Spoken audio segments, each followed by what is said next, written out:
Notre collectif s'est fondé sur l'honnêteté, la bienveillance, le questionnement de ce que c'est que d'être humain dans notre société aujourd'hui et du coup le besoin de solidarité qui en découle.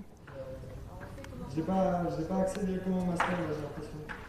On s'est rencontrés au Conservatoire de Tours pendant nos études. On a créé ce groupe parce qu'on partageait ensemble des valeurs communes et qu'on avait envie de les mettre en pratique en fait dans notre travail de directeur de projet artistique, on va dire.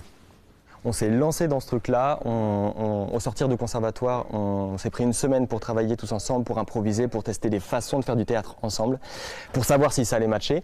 Ça a matché. On a dit OK, on continue, on crée un collectif et ça s'appellera le Poulpe.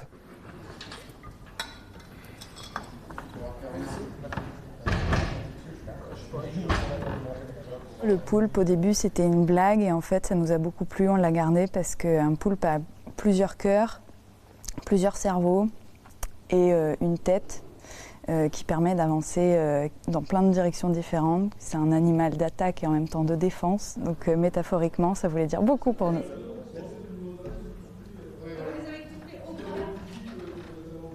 Le Vertige des girafes, c'est un seul en scène que j'interprète. Le personnage n'a pas de prénom. Ça pourrait très bien être un homme comme une femme. Et c'est un personnage qui erre dans son appartement, qui vit un peu sa petite vie et qui, au fur et à mesure du spectacle, commence à rêver, à rêvasser, à réfléchir. Elle parle toute seule, etc. Une tortilla. Oh, ça. Mais il y a une infinité de rouges. Puis je me demande comment ça se fait que je le vois rouge. Et alors? Parce que je sais pas, la personne a une aura, un truc quoi. En fait, elle est très rêveuse, au point de se perdre dans sa rêverie et de ne plus distinguer le réel de l'imaginaire. Et c'est ça qu'on va observer au fur et à mesure du spectacle. Petit à petit, on va voir son monde se révéler à nos yeux.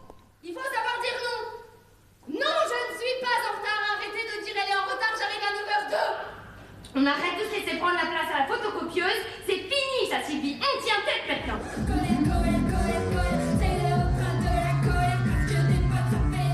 En échéance courte, on va dire, c'est déjà de pouvoir présenter nos spectacles à un public de professionnels parce que pour le moment, malheureusement, voilà, les théâtres sont fermés, donc on ne peut pas accueillir de public. Et puis, dans un futur un peu plus lointain, ce serait de pouvoir jouer dans plein d'endroits avec plein de gens différents. Oh, bah c'est super. Mais voilà, on partira tous les trois.